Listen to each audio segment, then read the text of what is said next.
கலைபன் சகோதரருக்கு வந்த ஒரு சந்தேகம் என்னன்னு சொன்னா, கலைபன் என்றால் என்னன்னு கேட்டிருக்கிறார்.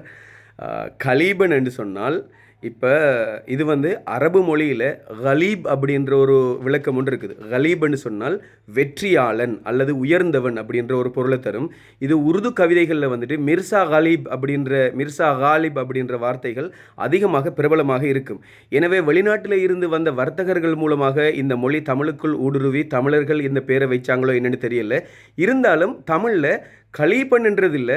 இப்போ கலீப் அப்படின்ற வார்த்தை அப்படியே வைக்காமல் அதுக்கு தமிழ் விகுதிக்கு வந்துட்டு ஒரு ஆண்பாலை குறிக்கிறதுக்கு இன்னன்னா போடணும். அதனால் கலீபன் அப்படின்ற பேரை வச்சிருக்கலாம். ஆனால் தமிழில் ஒரு வேர் சொல் இருக்குன்னு சொன்னால் கானா லீனான்ற மேல் நோக்கிய லகரத்தில் வரக்கூடிய லீனாவை போட்டால் கலி என்று உச்சரிக்கப்படும். கலி என்றால் செருக்கு மகிழ்ச்சி அப்படின்ற பொருளை தரும்.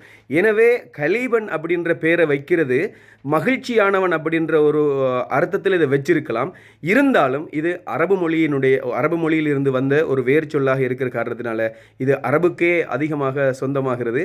இது இது உங்களோட பேரை என்னது இப்போ அரபுக்கு சொந்தமானதுன்னு சொல்ல வரணும் அப்படின்றதுக்காக வேண்டி இல்லை. நீங்கள் பொருள்கள் கேட்டிருந்தீங்க, அதனால் தமிழ் மொழி மூலமாக மட்டும் எடுக்கணும்னா அதை எடுத்துக்கொள்ளலாம். அப்படி இல்லைன்னு சொன்னால் இது வேர்ச்சொல் உருவாகினது வந்துட்டு அரபு மொழியிலேருந்து உருவாகி இருக்குது. எனவே அதிலிருந்து இப்போ நிறைய வார்த்தைகள் நாங்கள் தமிழுக்குள்ளே போட்டு கைச்சு கொண்டு இருக்கிறது தானே, அந்த மாதிரி வந்திருக்கலாமோன்ற ஒரு விளக்கம் ஒன்று இருக்குது. உண்மையிலேயே உங்களுக்கு இந்த பேரை வைக்கும்போது யாராவது என்னது இதை பரிந்துரைச்சிருப்பாங்க தானே, இந்த பேரை வைக்கலாம் இந்த பேரை வைக்கலாம் அண்ணா தம்பி எல்லாம். இப்போ எனக்கு நான் பேர் வைக்கும்போது எங்களோட அம்மா பேர் வைக்கும்போது தம்பி கிட்ட கேட்பாங்க, அண்ணா கிட்ட கேட்பாங்க, அப்படிலாம் கேட்பாங்க. அந்த மாதிரி யாருக்கிட்டையாவது கேட்டு அவங்க என்ன ஏதாவது ஒரு கருத்தை வச்சு சொல்லியிருக்காங்களா அப்படின்னு சொல்லி கட்டாயமாக கமெண்ட்ல தெரியப்படுத்துங்க. நிச்சயமாக நானும் கற்றுக்கொள்கிறேன். நன்றி சகோதரர்.